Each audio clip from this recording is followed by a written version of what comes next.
Hi, good people. Hope you have all been doing great. If you're new here, my name is Divine Destiny, and welcome to my channel. And so today I want to be talking about business, and I have another interesting business idea. Now, I know most of my ideas have been zero capital, little capital, and I know there are people who do not have the capital to start a business, but there are also people who have the capital but they do not have the idea. They don't know where to invest this money, and this idea is specifically for them. But no, if you don't have money, it doesn't mean you cannot start it. You can still start it. You can maybe get a business partner, and then you can save up and see. Like, I mean, if you believe it, you can achieve it, but just don't believe it. If you believe it and work on it, you can achieve it. So let's get right into it without wasting a lot of time.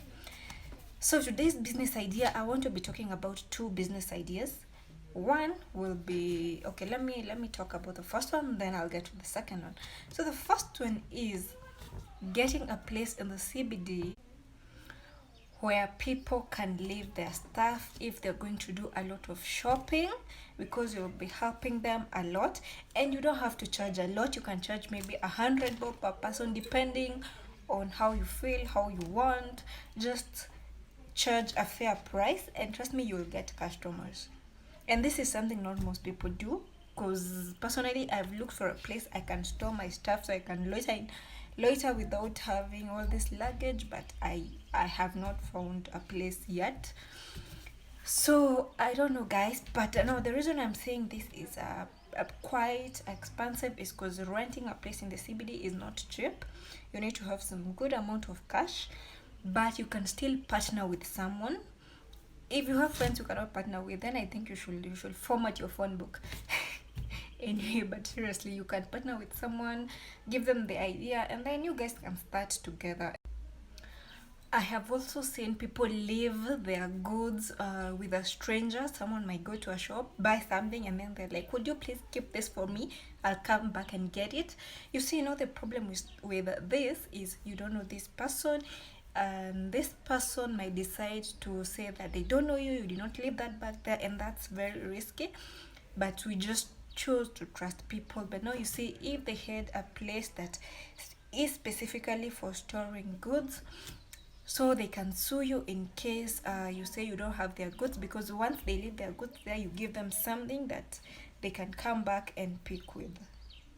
So yeah, so if you have the money, please think about this business, opening a storage place for people around the CBD, getting a good strategic location, and yeah, trust me, it can work. Not most people are doing this.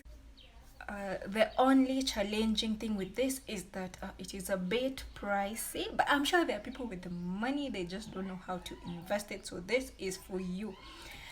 Okay, to business idea number two is ice cream business. Yeah, I know ice cream business is very saturated, but mostly around Nairobi.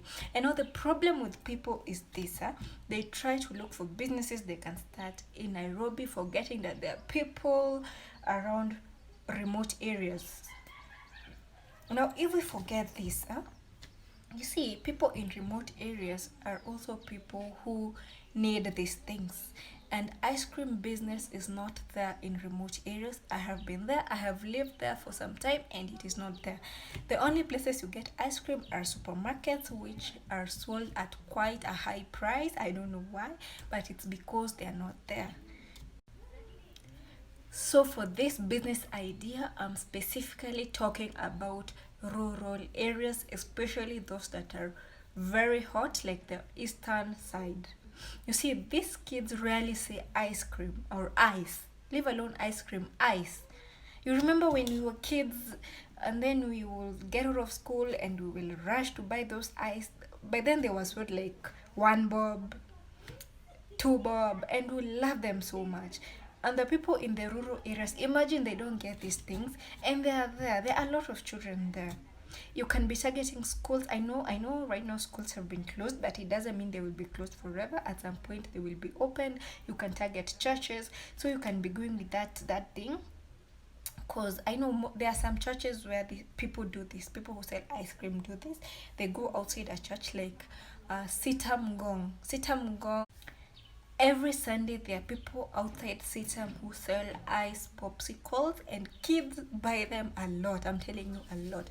Now imagine going into the remote areas where these kids do not know what ice is, where there is no competition, and you do not have to do it yourself. Maybe you're employed, maybe you have a job, maybe you're running another business in Nairobi.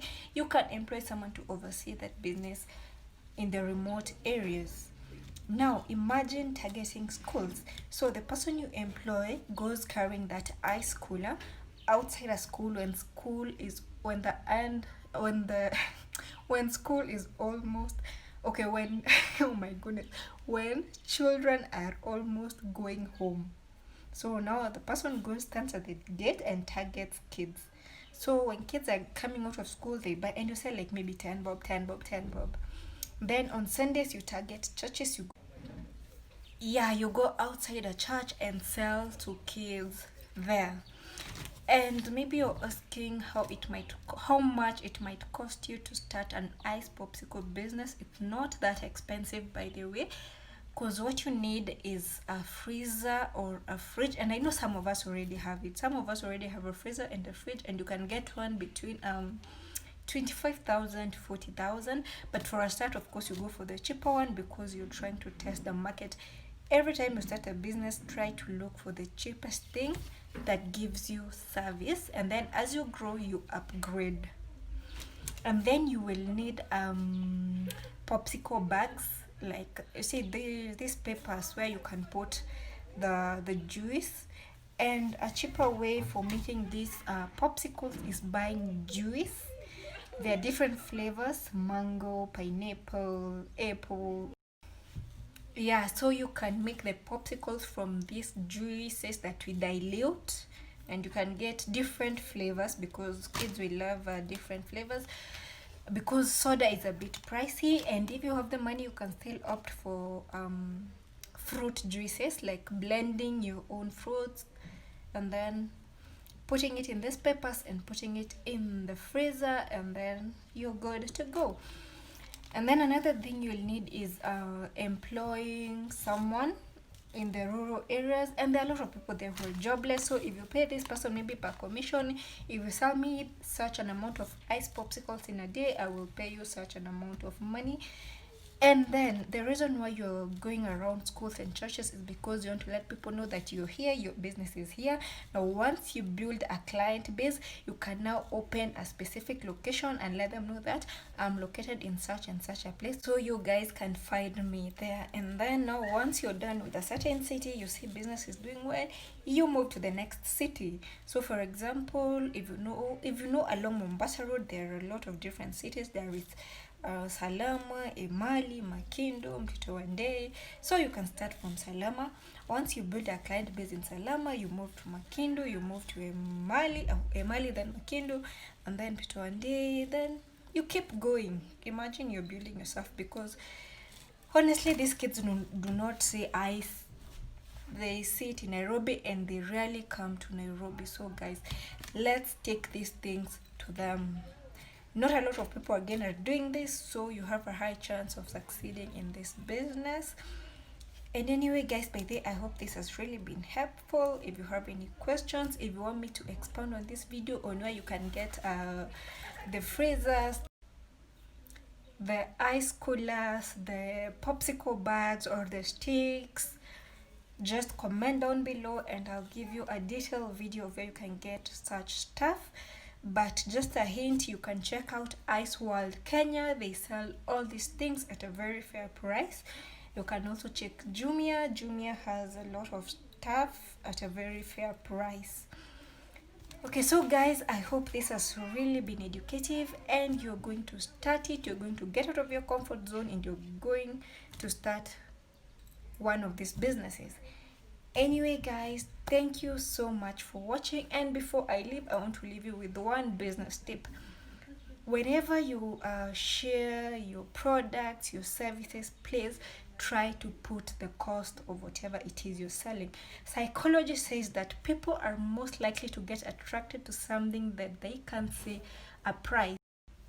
Even you yourself, if you're going to buy something, for example, you're maybe around toy market and then you see dresses written maybe 500 and the other dresses lying somewhere without a price, you're most likely to go and check the dresses that have the price tag 500, and maybe those that are lying around are actually 300. But psychology says, or I don't know what happens, but there's just something, if you see the price of something, you're much attracted to it than if you do not see the price. So if you're a business owner, please try to put a price tag. I know most of us don't like putting prices because we want to sell these products at different prices depending on how someone looks. So in such a case, what you need to do is put a price that is bargainable, that is not too high for that will put off people. It's a bit fair and someone can bargain. Okay, so guys, remember to comment, to like, and to subscribe. Thank you so much for watching. It has been your one and only. Peace.